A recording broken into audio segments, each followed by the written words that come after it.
Hi friends, அஸ்ஸலாமு அலைக்கும். Welcome to லஹி சிஸ்ல் அண்ட் ஸ்பைஸ். இன்றைக்கி ஒரு சூப்பரான ரெசிபி தான் பார்க்க போகிறோம், மாங்காய் ஊறுகாய். அதுக்கு முன்னாடி என் வீடியோவை இப்போ தான் ஃபஸ்ட் டைம் பார்க்குறீங்கன்னா சப்ஸ்கிரைப் பண்ணிக்கோங்க. பக்கத்தில் இருக்க பெல் ஐக்கானை கிளிக் பண்ணிங்கன்னா என்னோடய நோட்டிஃபிகேஷன் உடனே உங்களுக்கு வரும். ரொம்ப நாளாக இந்த ரெசிபி வீடியோ போடணுன்னு நினச்சிட்டு இருந்தேன். இப்போ மாங்காய் சீசனே முடிய போகுது. இந்த மாதிரி மாங்காயில் ஊறுகாய் போட்டிங்கன்னா சூப்பராக இருக்கும். நீங்கள் அந்த கிளிமூக்கு மாங்காயில் போடுறத விட இந்த மாதிரி குண்டு மாங்காயில் நீங்கள் போட்டிங்கன்னா சூப்பராக இருக்கும். ஸோ இப்போ நம்ம இன்ஸ்டன்ட் மாங்காய் ஊறுகாய் தான் செய்ய போகிறோம். ஸோ இதை வெயிலில் காய வைக்கணும்னு அவசியமே இல்லை. அதுக்கு பதிலாக நம்ம ஃபேன் காற்றுல ஒரு 1 hour நம்ம கட் பண்ணிவிட்டு காய வச்சு அதுக்கப்புறமா நம்ம ஸ்டெப் பை ஸ்டெப்பாக கரெக்டாக நம்ம போட்டோம்னா 1 வருஷம் ஆனாலும் கெட்டு போகாமல் இருக்கும். வாங்க வீடியோக்குள்ளே போகலாம்.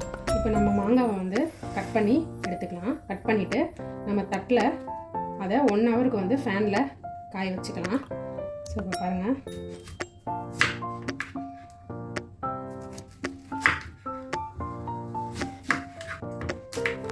இந்த மாதிரி சைஸ்லேயே நம்ம அறுத்து எடுத்துக்கலாம். இப்போ ஊறுகாய் நீங்கள் ஊற வச்சிங்கன்னா நல்ல ஊறி நல்லா சுருங்கிடும். ஸோ இந்த அளவுக்கு கட் பண்ணி எடுத்து வச்சுக்கலாம் எல்லாத்தையும். நம்ம இந்த மாதிரி கட் பண்ணி எடுத்துக்கிட்டோம்.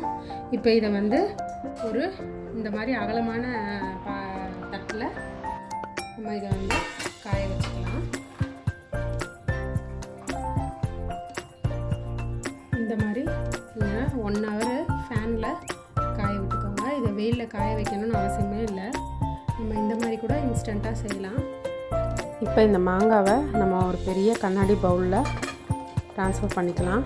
இந்த ஊறுகாய்க்கு ஒரு வறுத்த மசாலா அரைச்சி 1 ஸ்பூனு கடுகு போட்டுக்கோம்.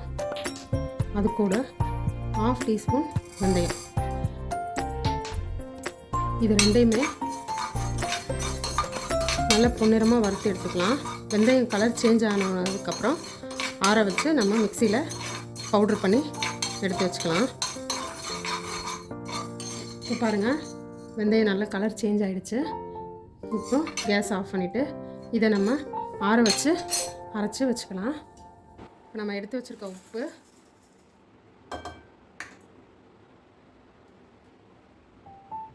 மிளகாத்தூள்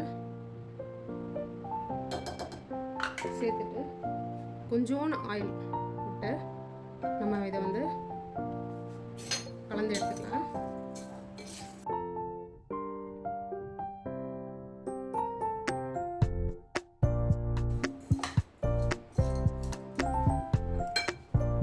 இப்போ நம்ம இதில் ஆயில் ஊற்றுனது எதுக்காகனா, நம்ம இப்போ மசாலாவை ராவாக போடுறோம். ஸோ அது இந்த மாங்காவோட நல்ல கோட்டாகி இருக்கிறதுக்காக தான் இப்போ கொஞ்சோண்டு ஆயில் சேர்த்தேன். நெக்ஸ்ட்டு நம்ம பொடி பண்ணி வச்சுருந்தோம் பாருங்கள், கடுகு வெந்தயம். அது இதில் 1/2 கப் வந்திருக்கு. அதையும் நம்ம இது கூட சேர்த்துக்கலாம். சேர்த்துட்டு கலந்து விட்டுக்கோங்க.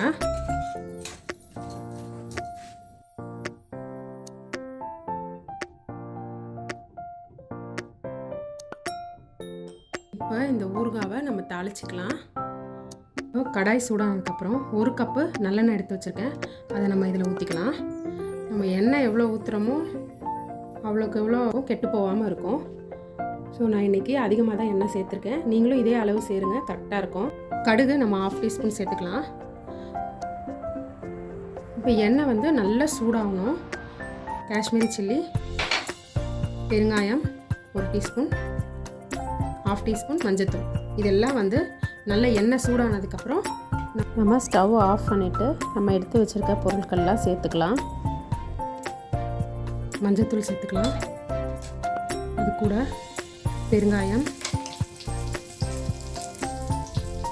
மிளகாத்தூள், காஷ்மீரி சில்லி. மசாலாவை நல்லா கலந்து விட்டுருங்க எண்ணெயோட.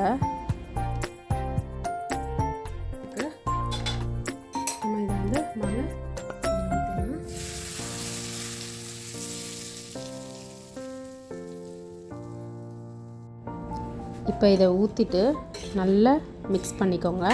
நல்லா ஈவனாக நம்ம ஊற்றின எண்ணெய், நம்ம முதல்ல போட்ட மசாலா எல்லாமே ஈவனாக நல்லா அந்த மாங்காவோட கலந்து விட்டுருங்க.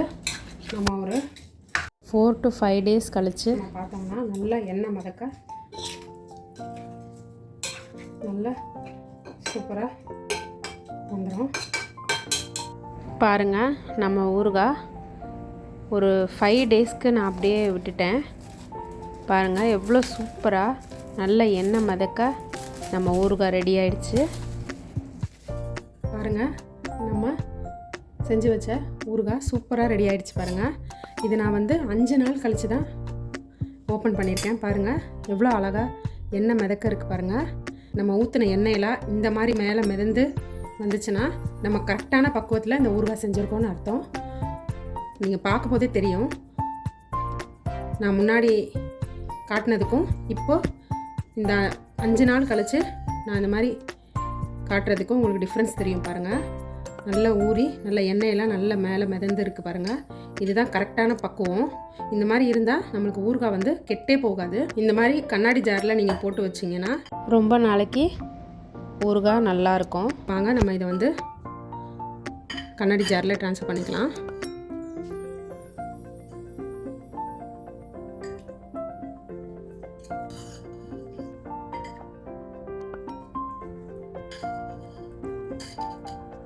இது வெளியிலே ரூம் டெம்பரேச்சர்லேயே வச்சுக்கலாம். நம்ம ஃப்ரிட்ஜில் வைக்க வேண்டிய அவசியமே கிடையாது.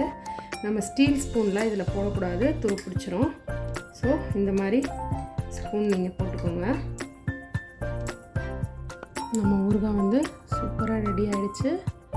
பாருங்கள், ஸோ இது மாதிரி நீங்கள் செஞ்சு பார்த்துட்டு கமெண்ட் பண்ணுங்கள். இந்த வீடியோ உங்களுக்கு பிடிச்சிருந்துச்சுன்னா லைக் பண்ணுங்கள், ஷேர் பண்ணுங்கள், கமெண்ட் பண்ணுங்கள், சப்ஸ்கிரைப் பண்ண மறந்துடாதீங்க.